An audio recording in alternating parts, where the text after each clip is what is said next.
this farm. Okay, so as we are now recording, and this is now live, well, it's not live because I'm going to put it out.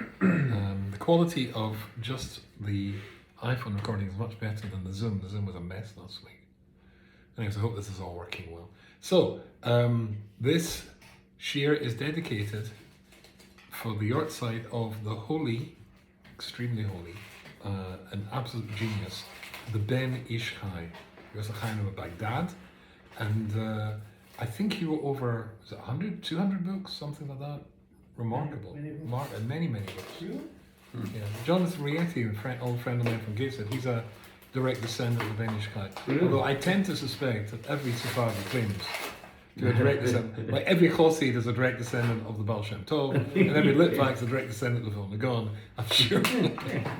Just like every Ashkenazi European is a descendant of Rashi somehow. Really? The Shlah, Rashi, and there's a third one. Between the Well, three, I've got, two of my grandchildren are direct descendants of Rashi, because the Bambergers. The Bambergers are direct descendants of Rashi. German. Yeah, Bamberger from Bamberg. What's wrong with you? It's not as places of art. Okay, so if you saw the title of the shir is called Moshe Rabbeinu's Greatest Fear for Klal Yisroel, and we are basing this almost exclusively, but not exclusively, but almost exclusively on the words of Reb Yerucham, the Mashgiach of Mir. Had I known that we're going to be in the outside territory of the Ben Ish Chai, I would have made a shir based on his Torah, because I'm an enormous fan. So I printed it out for you here. So let's see what Rabbi Yerucham has to say on what Moshe Rabbeinu's greatest fear. So it's very interesting. We'll do a lot of reading in this shir because it's really a bad. My wife, remember we were visiting Ramatziel and his Rebbetzin, and they were talking about Ramatziel had just come back from giving a vad. So my wife said, "What's the difference between a shir and a vad?" I think the answer is one you stand and one you sit. But it's much more intimate. It's much more like a chavrusa, really. Just somebody leading a chabur or a chavrusa. But the subject is very, very important, especially. And remember, it's stark musar. Remember, when I originally advertised this, just if anybody's watching this online, it's serious musar for people who are serious about Ellul, with some sort of plain words. Okay. It is a common thing for people to say, something that's really important. Loi shezaftu ayin mi oilam. Now there's an interesting word. Major prize for anybody who can translate the word shezaftu. Now don't worry, it's an extremely difficult translation. You'll find this in Eoiv, twice in Eoiv, the word. As far as I know, it's the only place in Tanakh that appears, but twice in Eoiv. Shezaftu, one is in Eoiv, Kof Ches and Zayin, and if I remember rightly, the other one's in Yud Gimel, I forget which pasuk it is. What it means is, it's to look, it's talking about I think it's a vulture, is the bird. The vulture, who's got apparently got incredible sight, and can see carrion, animal carcasses that have died, because of course it eats carrion, it eats dead animals, then it can see it for a very long distance. But even the eye of a vulture, assuming it is a vulture, that's the correct translation, would not be able to see. So he says, Lo shezaftu ayin misaskim, me'olam darchi ha'yetzer. That means to say, the Yetzer Hara always, it's his technique, always, shebe ikorim, when things that are really important, the fundamentals, ina noisen af listakel lisbainam. He doesn't give you the opportunity to think about them, to consider them. And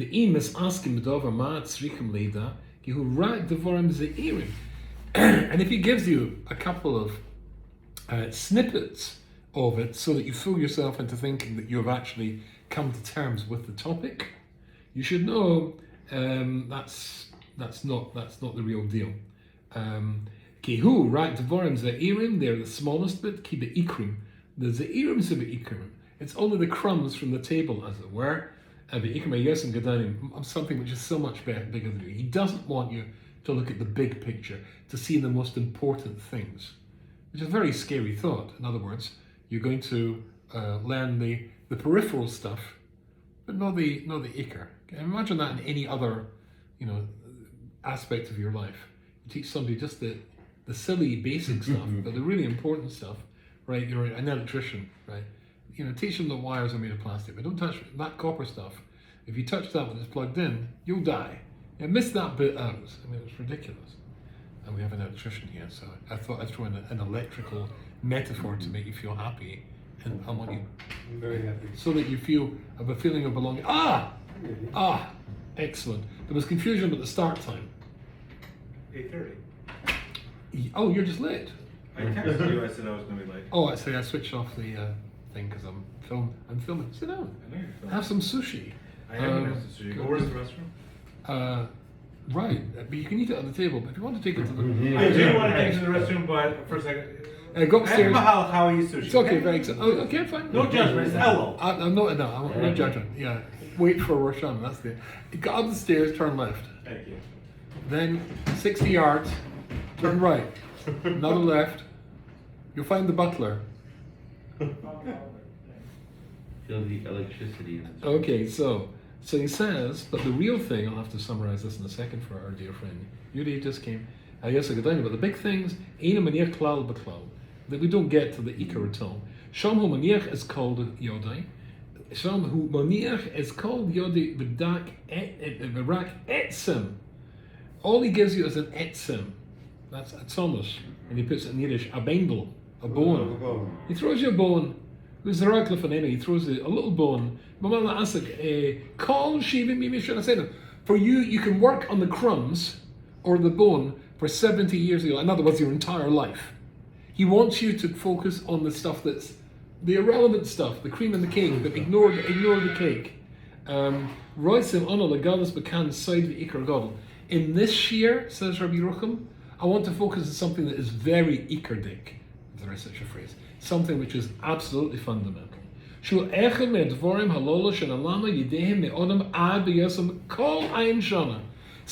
that is generally, utterly concealed from people during the entirety of the 70 years that they're on the planet. Well, if you get to be 80, I suppose it'll 10 years, but that means to say that 7/10 of your life you were not focused on the Ikar, you were focused on the Toffel. Okay.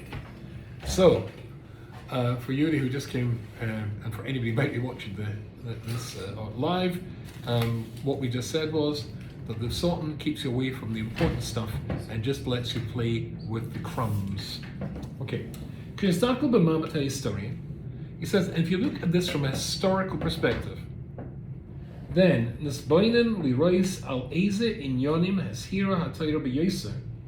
then it's pretty easy to see what the Torah warns us about the most. So look at the Torah, as it were, a history book for a second. Of course it's not, but you get the idea. What theme does the Torah warn us against more than any other? Is it in Yonim Ezra? I'll tell you, Yisa. And what did Moshe Rabbeinu warn us about more than anything else? Here's a nice word. Kishne daftif. What should daftif mean? Flap around? You page. Use page in English as an adjective. To page. To turn the pages. Kishne daftif, but Torah. If you turn the pages of the page, daf al daf, page after page, and here it will be that you can see quite clearly the main concern of the Torah and the main concern or fear of Moshe Rabbeinu is so that you should not intermingle and become absorbed into the non-Jewish world and lose who and what you are. Now this is a tremendously, unfortunately, very pertinent concept. I was mentioning before that we have an anti-Semitic non-Jewish neighbor who is married to a halachically Jewish woman.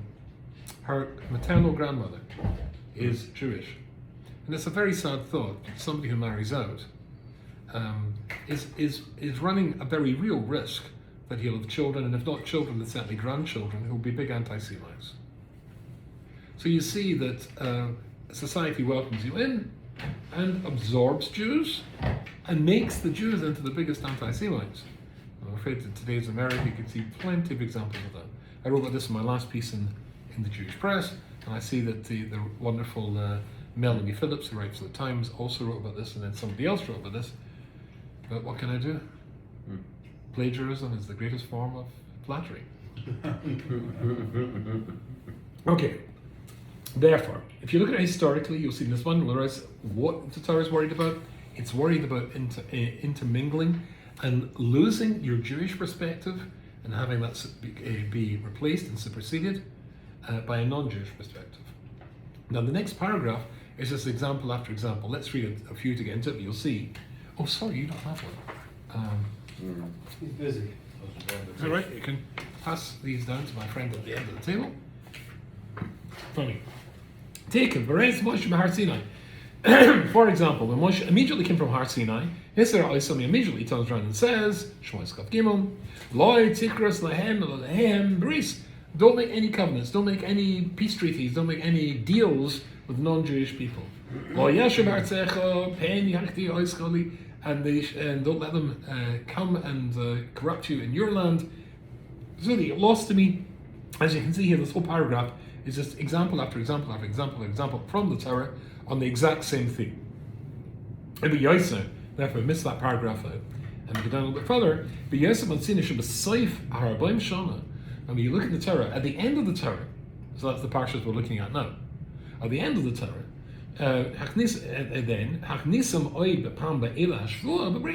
there's a last bris between Klal Yisroel and Hashem Yisborach. In order, in Parshas Nitzavim, so we're coming to that very quickly. And the pasuk says, but you know, and here's a mystery. It says, you know what went on in the land of Egypt, because you were there. Your parents were there. And what we saw when we passed through these nations that we passed through, and you saw the abominations of their society. Their gods. They were wood, and they were stone, and they were silver, and they were gold. And Chazal make a point there. Notice it starts off with the most base material, wood. Then it gets something that looks a little bit more koshev, stone, and then silver, and then gold. They elevate it all the time. There's a progression. Because of Rashi, and Rashi says an astonishing thing. You saw it, and that's why I have to make this oath. But that doesn't make any sense. The purpose to inform is to pass on knowledge that a person doesn't have, no? Teachers inform. They give people knowledge they don't have. But Moshe starts off by saying, you know how repulsive Avodah Zarah was in Egypt. You saw what a joke it was, that their gods are all wood and stone. The reason I'm telling you that, and in fact we're going to have to enter into a covenant together, is so that you don't do it. So that you don't do it. And if I know, then obviously I'm not going to do it. But of course, Moshe Rabbeinu is about to die when he says these words. This is Parshat Nitzavim. There's little left in the Torah. And that means to say, after I die, I won't be there. And you'll go into that land where these sorts of behaviors is the norm. And when it's the norm, it becomes the acceptable. And when it's the acceptable, after the acceptable, then it becomes the obligatory. And I think we've seen that in society as well, very quickly, right? It's not, I accept you, even though I find your choices to be, or your life choices to be completely anathema to my own. But very soon, having been accepted, they demand, no, equality, and not only equality, but superiority. So therefore, so Rashi says, but that seems a strange thing for Rashi to say. Shaladar Hamidbar, you're talking about the generation of the Midbar. Somebody who was part of that generation saw with greater clarity than the Novi Yecheskel saw. And they went through Kabbalah Midbar, and all the miracles they experienced in the Midbar. You had to make them go through an oath and a Shavua, the bris, and a new covenant. That they will not get involved with Baal Pa'or, excreting in front of the idol, or which is strange, and Meruklis, and Meruklis, which was the chief, that's the Tanai, the Tana's name for the chief god of the Romans, which we know as Jupiter. Predated the Romans. Sorry? Kulas didn't predate the Romans? No, apparently not. Shakotzim v'galalim, they're all that nonsense, all that repulsiveness. Lama mishum sha'avra derech aman mama'ov, because you passed through that land, and you saw it. And even if you find it repulsive, kashkotzim al-masrach beglal kamosha pirshrashi zel al hitzar al shektem be'eskalem, and Rashi makes clear, you saw their nastiness, but Vaadim chaykolem, and of course you laughed at it. Afal piking, hoitzrikim kavar lekrisis bris chodosh, but you still need to have a bris chodosh, l'kol al-zaras gedolos, with all of the blessings and the curse that Klal Yisroel gave to anybody who would violate, or the blessing for somebody who would keep the laws. To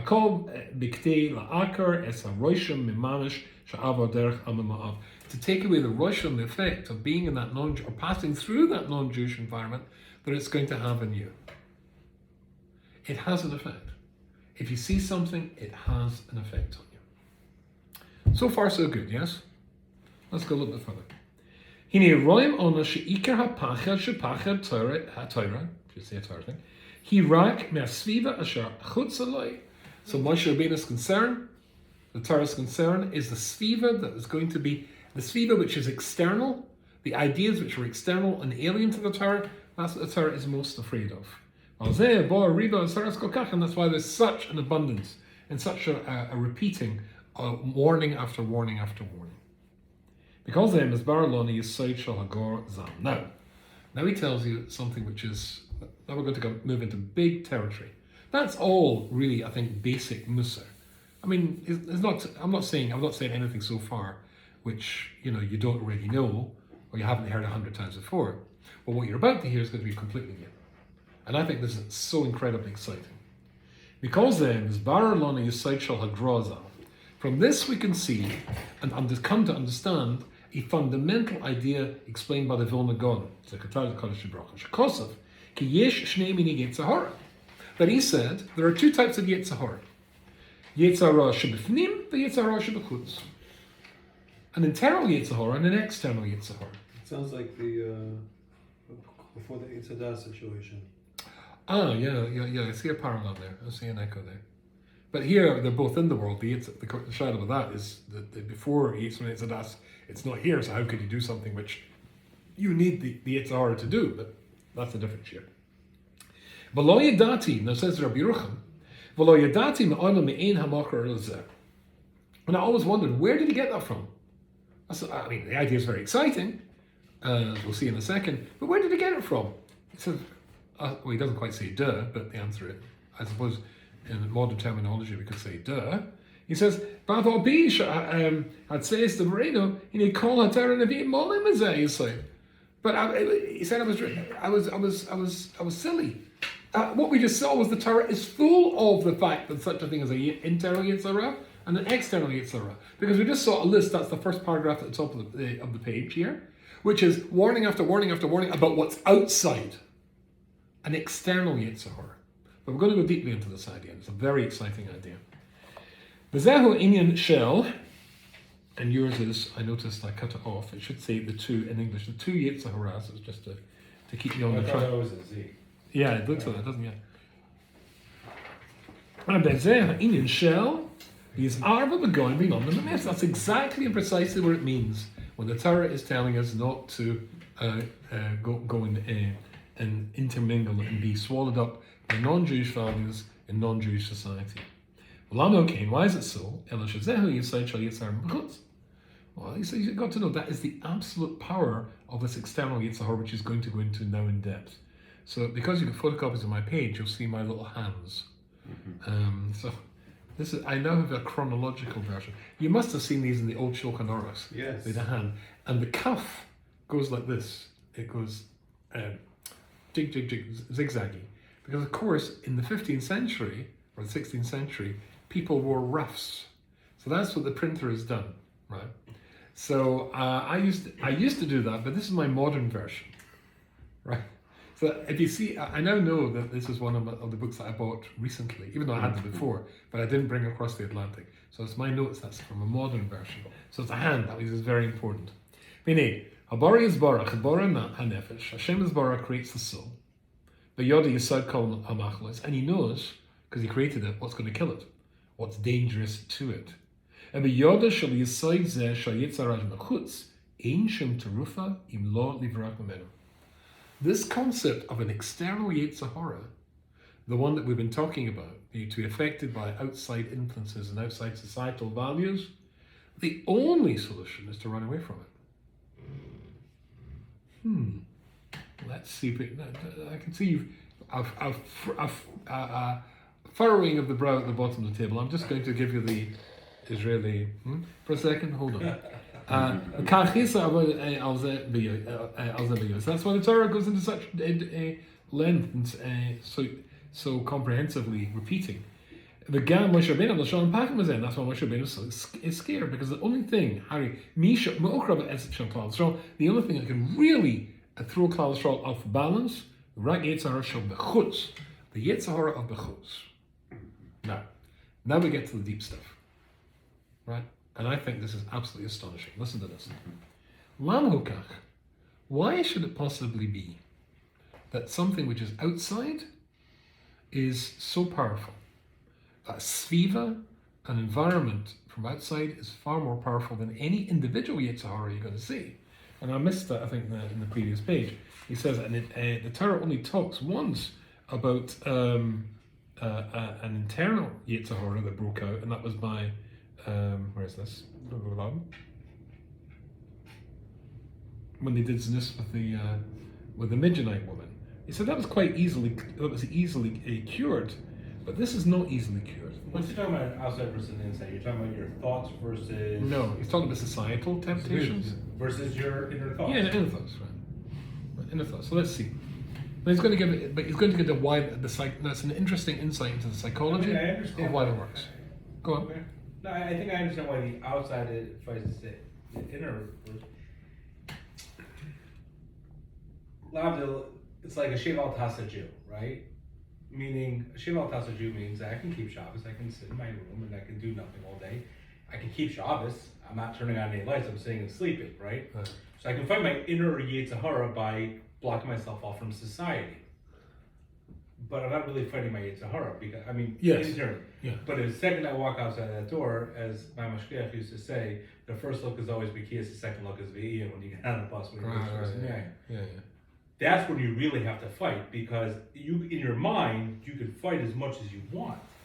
Yeah. But if you're outside, as much as you want to fight in your mind, you're always going to the Bekias versus the Ve'iyah. You can be the Sheval Tasajid, you can sit inside, and yes, it's a fight, don't get me wrong. If you're by yourself, it's always going to be a fight with the Yitzhara, but when you're surrounded by it, your Yitzhara and the inside goes, doop. So my old mashgiach, Moshe Schwab, that's Reb Schwab's brother, he used to say like this: you're not chayav for a hirhur. Now every single one of us has hirhurim, crazy thoughts that come into our mind, unpleasant thoughts sometimes, and certainly, tithing and all that sort of stuff. However, you can't control that; it just pops in. You're chayav for keeping it there, for focusing on it. So there's a difference between, and we said this in the shir in our shop. Well, no, just if you like. It's not removing. But we said this in the shir just either last Shabbos or the Shabbos before. There's a difference between seeing and looking. Yeah. Listening and hearing. Exactly. So, but if you're focusing, then you see it's an orange, but now you're squeezing it. That sort of thing. Let's read on. But what's the psychology behind this? Why is the outside world so irresistible? Why is it that there is no strategy that you can deploy? As we said, except in away from it. Why is it so strong? I want to tell you this is the fundamental. And this is the fundamental that he said at the beginning of the shir. The Yetzirah doesn't want you to see. In fact, you can spend your whole life and not get it. Incidentally, Rabbi Dessa also talks about that in Mikta Medeo when he says a person can go through their whole life and not know exactly who they are. So as they both learn in Kelm, it must have been a Kelma idea. And it's a tragic thought to imagine going through your whole life missing out the fundamentals. Let's see what he says. Zanisai, here's the idea. That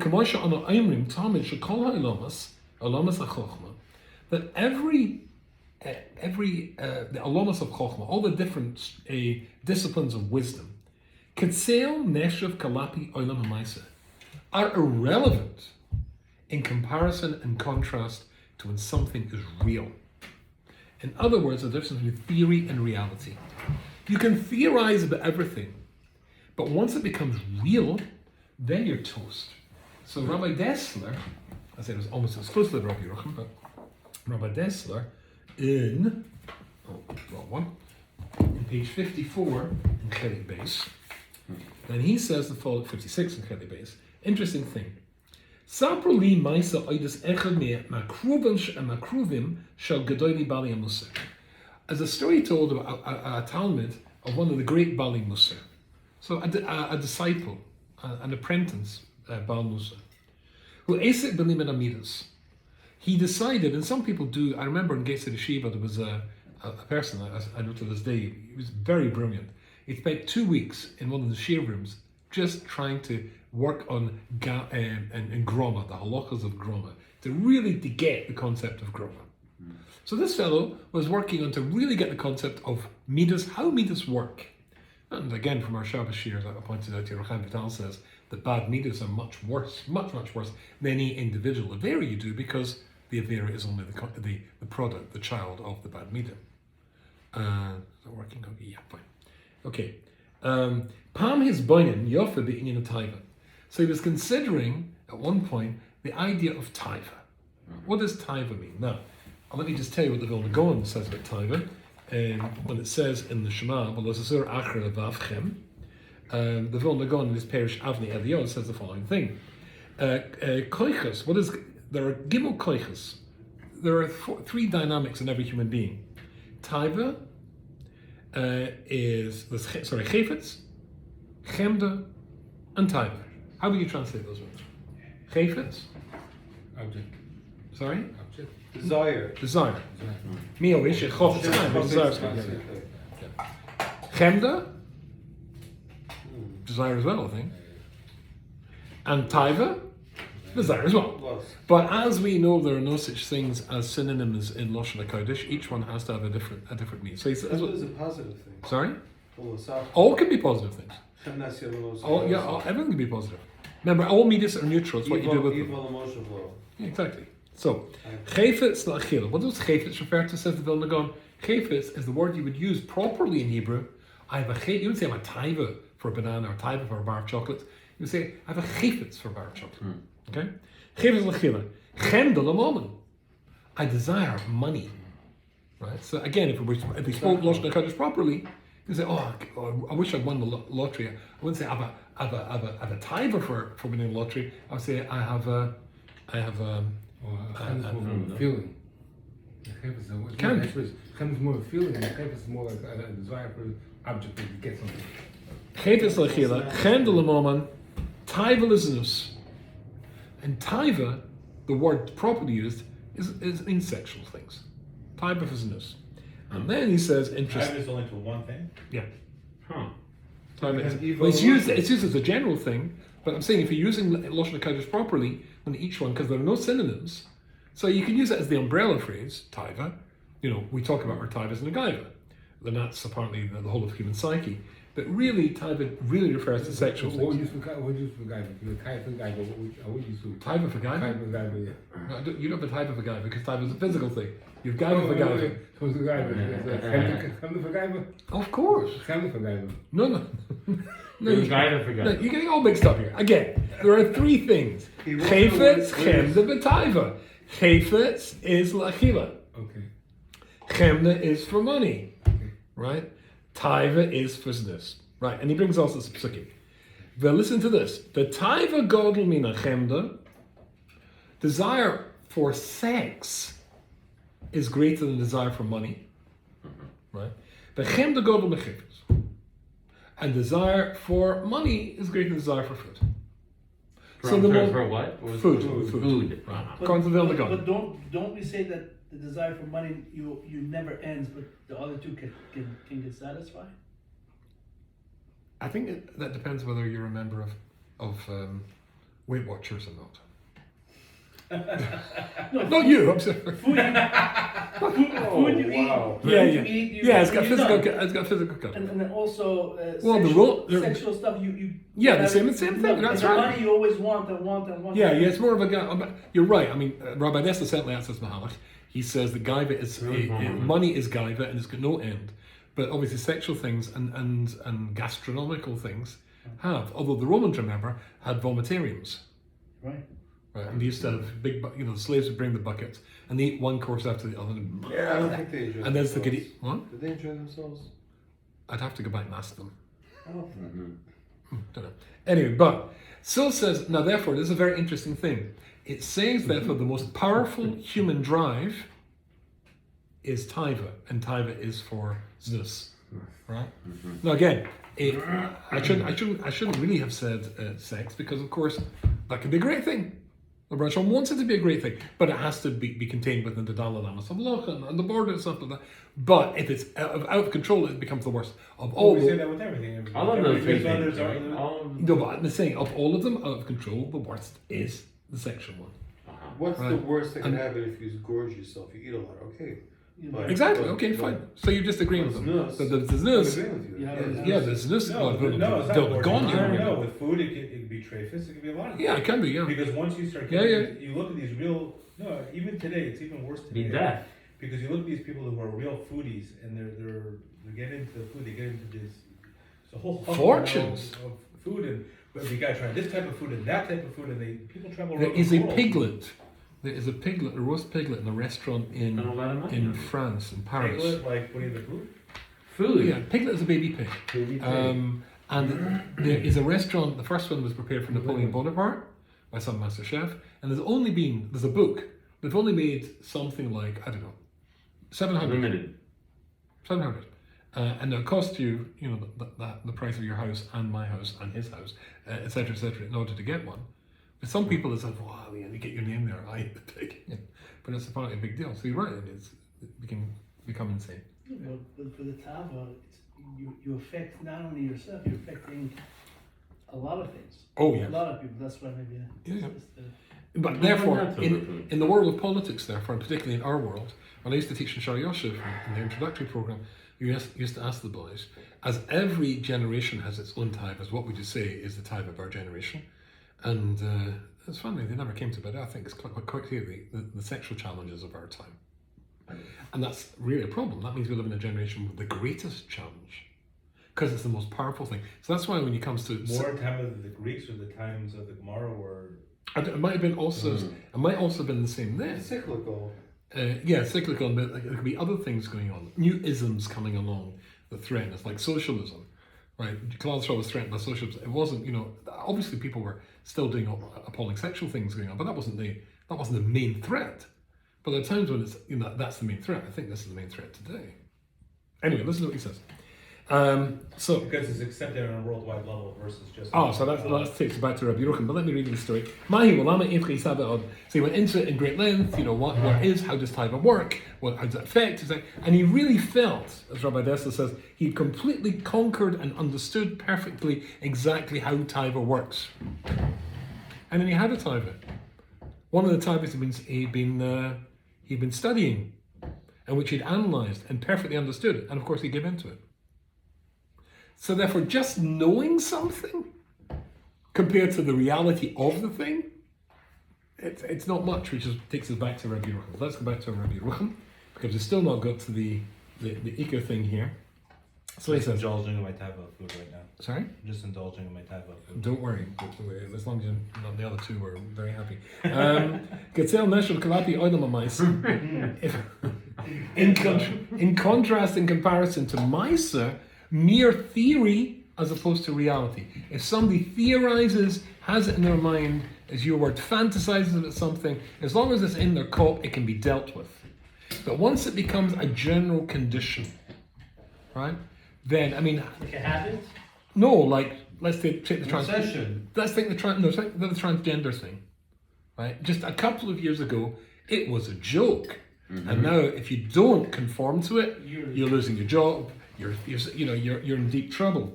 They have a third bathroom And down in my office. and they bring What? They have a third bathroom in my office now Cisgender? for no specified Yeah. gender. Well, as they teach in schools now, there's 150 genders. You can see they have a point. Anyway. I was in Chicago on Thursday. Men's, women's, and Right, that's what we have in our office. when I was in O'Hara. Every floor now has 3 bathrooms. So alignment sachach makatzel neshek kalapi adam amaisa. So you look at the page sheen base, gentlemen, sheen base, second paragraph, third line down. Alignment sachach makatzel neshek kalapi adam amaisa.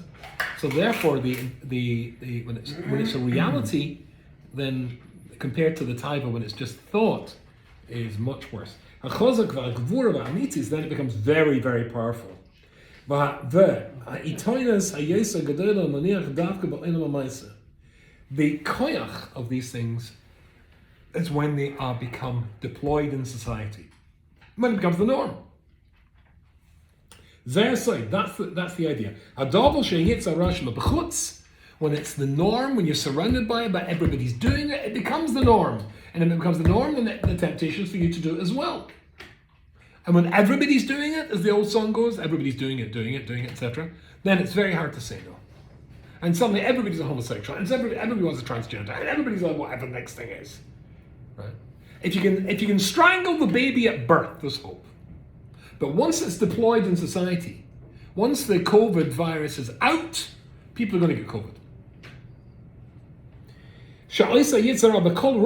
In cold side said that the Yitzhahara, when it comes to the world, when it beams down, when it lands, in all of its nature, with cold side and all its secrets, like a diamond, but which comes from the world that it comes from. When it comes here to the practical world, when it's deployed, when it's real, and he brings an example here, which I'm going to skip, and go down. Football. Yeah, well, we're going to get football as well. If you get to the Kibbutz and Yitzhara and the Chutz, if you go to the second last word about 8 from the bottom, the Kibbutz Yitzhara and the Chutz side about Ilma. Once you're with me in that? Mm-hmm. Once it's got into the world, it's as strong as iron. And indeed, the idea of the COVID thing, once it's got out, affecting everybody, that's Yitzhahara stuff. That's a very good moshel. And you can't shake it. As we said before, you're the freak. You're the corrupt guy. You're the pervert if you don't accept what a generation ago was the perversion. It can be dealt with once you keep it in it's just your particular taiva.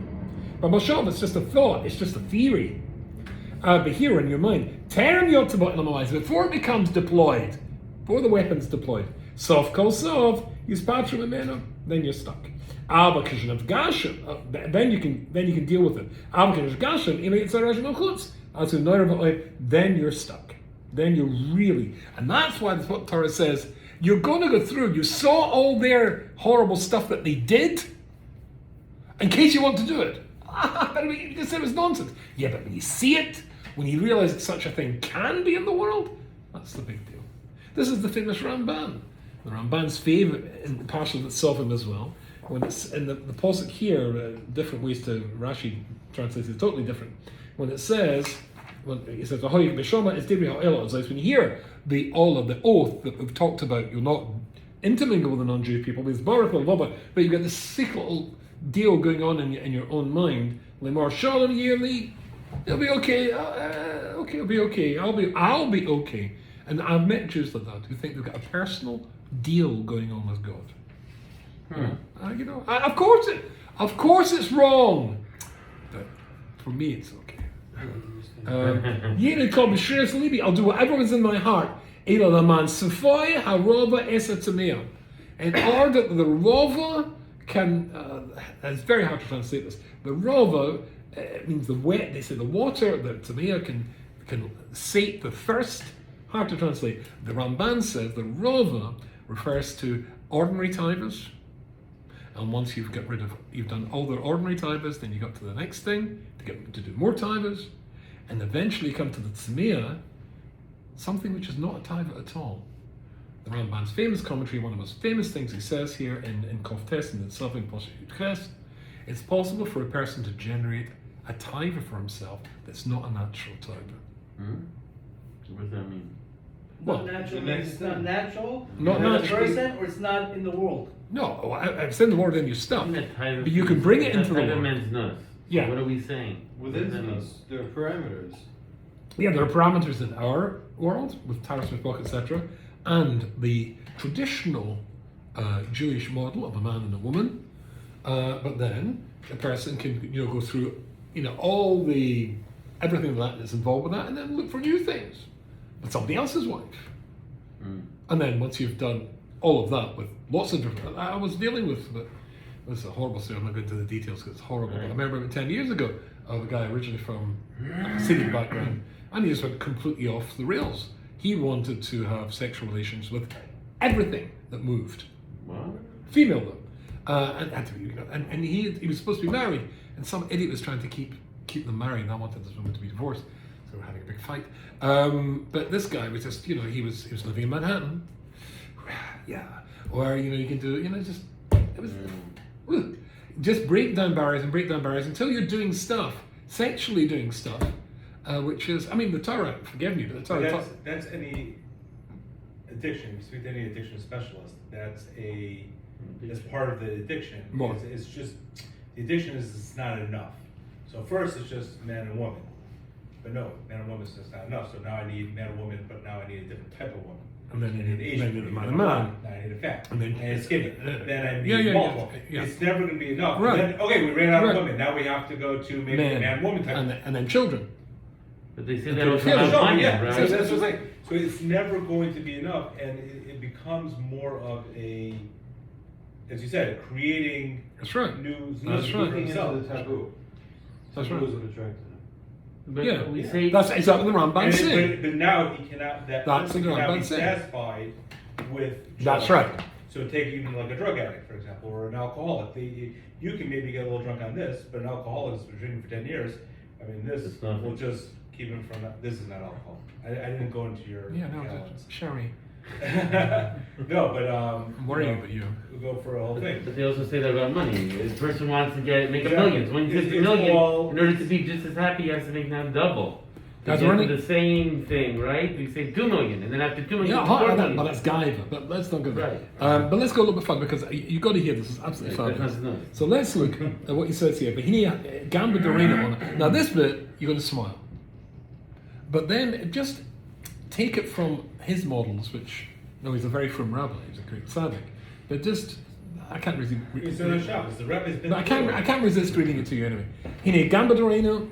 Garrison in our generation as well says because I know he was, he died just before the Second World War. So, you can see that really the thing that just really caused the greatest damage to Klal Yisroel is really Yetzer Hara that comes from the chutz, societal influence from outside. If you look at the situation that we're in just now, what a mess we're in. And you mentioned before, Rabbi Victor Miller's. There was a big controversy when those Jews were killed in Milwaukee. Was it Milwaukee or Pittsburgh? Pittsburgh. When they dug out him saying that they don't call the 6 million Kedoshim. Yeah. They were not Kedoshim. I lived in Slobodka, he said, until 1936 or something like that. And the vast majority of it, in the whole vast Slobodka, there was only a handful of families that get Shabbos anymore, and it was. Which was very, very controversial. Alpha came, but the point is, once the outside gets you, it can destroy Klal Yisroel very quickly, just as we said. But listen to what he says. So he says, again, it's a little bit funny, but it's a historical insight into where they were up to. Shkernavit al Matzav, in Shin base, bottom paragraph, third line down. He says, second line down, Kajnavit al Matzav Klal, who noyer ba'oyim, the situation was appalling. Me'in bon al Klal Yisroel ha'tayras ha'shoynes al minehem shel maflogos hatzir, youth groups. Where'd that come from? That's a completely non-Jewish concept. What youth groups? Sorry? What's wrong with youth groups? Rebecca, you wait and see. I finish the sentence, then you ask the question. What What shows youth groups? What? Yeah, and they're going to show us Pirkim and stuff like that. Yeah. But it's a reaction. As a real. historically, watch it. But it says, You get the kids away from the parents on Shabbos. oh, yeah, well, it's. Break, you need a break. התורה של השם זה ביניהם של מבגוד הצעירים הם לא מייצר ממחוד. Harry Marvel is astonishing. Means a ball like Klal Yisroel Dvorov Kikoim Hamaskik. Football? Where did this football game come from? And incidentally, he's talking football. Not Not soccer. what you call football, What's soccer? which is rugby for pansies. Or hakoyach, or physical exercises and gymnasia sort of thing. He's a shaykh. What's that going to do with Klal Yisroel? Ve'ech niya kazois b'Yisrael she'asa kabbalah panam shal hakoyach, and the whole celebrations, like, I think he's talking about Maccabi games, really. Or the World Cup, one of the two. Not in those days. A Scottin. What's a Scottin? A Scotsman? No, that's perfectly kosher. It says about the Boy word. Scouting. Boy Scouts, yeah, Scouts. Bishlama etzel agoyim in ze chiddush. That's not non-Jewish people society come up with these ideas. That's perfectly okay. Why? Because it's talking about historical and because you examine non-Jewish society, it's some come or it's the exact same. They just changed the badge. They just changed the clothing of the thing, but it's the same thing underneath. That's exactly the way the society was always structured. Come on, Mascot Head Stadium. They've always had stadiums, games in stadia. They've always had games in stadia. They've always had games in stadia. Or bullfights. These are non-Jewish ideas. Where did that get into Klal Yisroel? It has an impact on us. Now, let's get to this one. This is going to blow you away. Where's it good? Yeah. If you look at page Shin Gimel, So we can go to Megan's. so you go at Shin Gimel. Cancel my tickets. It's very interesting because the Rob's grandfather was Rav Feinberg. I remember he said, I think he was so pleased when he was 80. He was 80, and somebody told him the score with the New York Yankees, and he was no longer interested. His nickname was Lefty Steinberg because he's left-handed. He was a hitter. He was a he was a left-handed. I would have paid to see that. yes.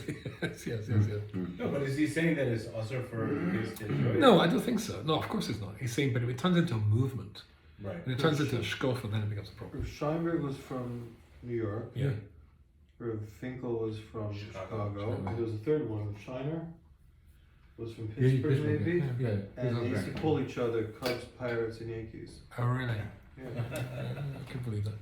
No, until like, they're not around for 10 In years. fact, but listen to this paragraph. This will blow you away. Hine. No, he's saying that the exercise is good for the kids to go outside and exercise. Oh, yes. Saying when it becomes almost like a god, like it becomes. Yeah. There was a thing that one of my great heroines. In fact, I'm definitely putting her in my next book, which is nearly finished. Was somebody called Mrs. Sinnison, Clemmy Sinnison. She was in Auschwitz as a little girl, so she should, of course, have been dead. I used to teach alongside her in the Beis Yaakov, and my sister-in-law and her were close friends. And Clemmy Sinnison, when she got there, she was 12. So how did she survive this, Alexia? So when she got to the table where Mengele was sitting, he dropped his pen. And she capped what was going on, and she skipped into the line for the living. That's the story I knew. I happened to be back in Manchester, this was about 3 years ago, before COVID, and I used to go and visit her in the old age home she was in, and she managed. I didn't realise to bring up a fabulous family. But her son, who was in yeshiva with me, said, "But growing up, all of us kids were woken up every night by a mother screaming her head off." Nightmares. So then she went to sleep. She would dream she was back in Auschwitz, and the things that she saw. And you never saw that, but she was Hungarian. She had a wonderful Hungarian accent, and she was a lovely person. You would never know that her life was an ongoing torture. But I didn't know until they spoke there that she had been in front of Mengele 3 times in all. Wow. So he should have been dead 3 times, and one of them he just looked straight at her. Now she had blonde hair, well, I assume she had blonde hair for a blonde shade. But anyway, so he looked straight at her, and for some reason he let her live. Right.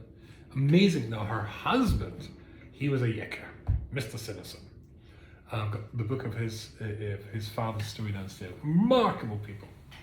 And Mr. Sinison once, there's an organisation, a Froome youth group had been set up in the Haredi world in Manchester, and the guy came around collecting money for it. It's for the boys after 11 in Yeshiva to get together and learn Mishnahs together. And he said, what?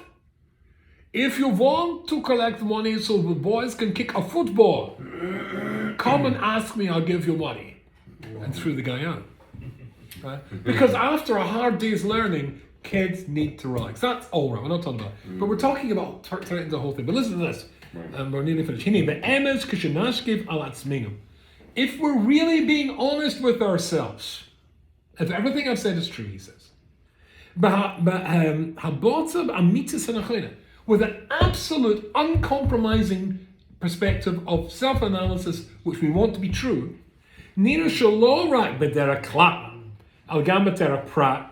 not just as a general principle, but as it affects us generally, it affects us exactly and precisely in every aspect of our life.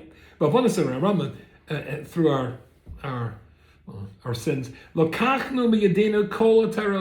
we have absorbed warmly, and he's talking about himself, the philosophy in the non-Jewish world.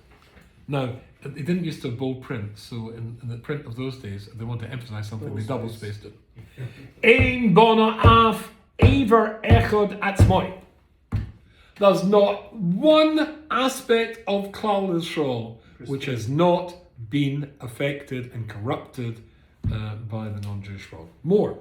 Haini Israeli, which remains purely Jewish. Torah Dika, the phrase to be somebody who's a Torah Dika mensch. Ein kavana seinu bazeh al maasim. We're not talking about how you behave. Just he's a Torah Dika mensch, he behaves in a nice way. Ella, beikar al bet martenu oidas klal hachayim. You've got a Torah Dika perspective in life. Oh hashkofas an seidas hachayim, a siddur hachayim, and how your life should be built. And what's the right thing to get married, and what's the right time to get married, what's the right time to get yourself a job, and etc. etc. Kol hachayim, chay atzmoi. Everything of our lives, the chay base of my house, my family, the chay mishpachti, kol metrasenu, and all our ambitions, havashkavasenu, and our philosophy, Rahman al-Islam, who ashkafas ha'umas. It's all gosh. Wow. The ki ashkafas ochel v'shosa himam shalonu, who ha'ashkafas ha'goyas. The way we eat. Think we eat like Jews? There are shirim to eat. I remember when I was getting to Shima, there was a big Talmud called, I'm still in touch with him. Israel. It was called Lozabin Port. Huge, big guy. I got a big a mug, giant size, like a pint-sized mug, and I used to have hot chocolate in the morning. Shiva. And I loved this big, and it was also shtick, it was a bocher, shtick. I remember came up and saying to me, there's a shaila in halacha that he can use that mug. There's something called achila gasa, eating like an animal. There's a way to eat for a Jew to eat. There's a whole aspects of our lives that we just are unaware of. Too much sushi for tonight. Only if you ate it all would it be too much. It's like you bought it all. We have an extra one, don't worry about it. I told people when many times when I shared, when I was in the gates of Shia, I was there for 7 years, and I was my Musa Sefer. This is somewhat ironic, bearing in mind we're learning that together in Shabbos at the moment. But was Mesilas Yesharim, and I learned this religiously for the half-hour Musa Seder before Ma'ariv every single night. And I read it and I learned it, but it never until 3 years. 3 years of reading that Sefer over and over, and suddenly it clicked, or as they say in Yiddish, it's typed. I suddenly got it. And I also, after 3 years, realized you could learn as much from the Balabatim, from my neighbors in Gateshead, as you could from the Rosh Yeshiva. There is so much to learn from people who've been there in Klal Yisroel in an unbroken line, all the way back to Har Sinai. I'll give you an example. Another one of my great heroes sadly passed away also. He got out before the Holocaust, but his family didn't. It was called Reverend Brodie, Rabbi Brodie. In England, if you're not quite a rabbi, they call you a reverend. So, upsetting, but never mind. But he's a wonderful film. And he, synagogues, Orthodox synagogues in England, the rabbi sits not in a chair beside the Orna Kodesh, he sits in a chair inside a wooden box. What? Right? So you've got the Orna Kodesh like this, right? And then there's a chair here and a chair there. But the chair is surrounded in a wooden box. It's like Chas v'Shalom to have it as a confession, though. Something like that. No. I mean, you can still see him. It's like a little stender, but the box opens at the front or opens at the side. I've sat in many of those. If you work it all out, obviously the box was constructed according to the dimensions of the original rabbi of the synagogue. And I'm 6'1". And whenever I went as a guest rabbi to speak, as I did all over almost every synagogue in England, there was some of the original rabbis were obviously Ogmel Kaboshans, and I was sort of like, and some of them was sort of like, anyway. So if you get that again, let's chopsticks will work. So here's the Orna Kodesh, which was like that, and then there was his box there, and there was steps going up to the Orna Kodesh, and there was a stender in the middle. Does that make sense? So he was going to introduce me. I was speaking Friday night. So his box opened that way. So he came out. So the door, and it was right next to the steps going up. So the door he left open with his foot. It was like that. And I saw him, and I saw that it disturbed him. In a split second, you can see he was going up the steps, and I thought he'll give it a little knock with his foot and close it. I was going up the steps. Instead, he bent down and he closed it with his hand. And I chapped. That's right. The hand, not the foot. A Yid doesn't kick something. You don't kick something. There's a sophistication. There's a Yiddish gefühl, a Yiddish approach, which you only see by rubbing shoulders with people who've been there forever. So 3 years in Gateshead Yeshiva, don't get me wrong, the Rabbonim were tzaddikim and gedolim, but you could learn just as much from your neighbors. He says, but we live in we've forgotten all this, and I thought it was such a nice shtick, my big mug. Nicht. And that's right. So there's nothing we've got left that's not been affected. And we don't know it, it's just we're out there in the world, and it affects us, and it corrupts us, and just on the little things, it starts to become big things as well. So how do you avoid that? He says once it's out there, you're stuck. You just got to run away from it. You can't, there is no strategy. Once the Yetzer Hara has deployed his virus, or deployed, the radiation is in the air, you just got to run. So in the month of Ellul, last week we talked about how much Hashem is doing to make sure we come back. Something for us to think as well. How can you minimize, particularly those who are bringing up children, how can you minimize the effects of that world, which will take away that sophistication, the foot, no, the hand. They, Take some home.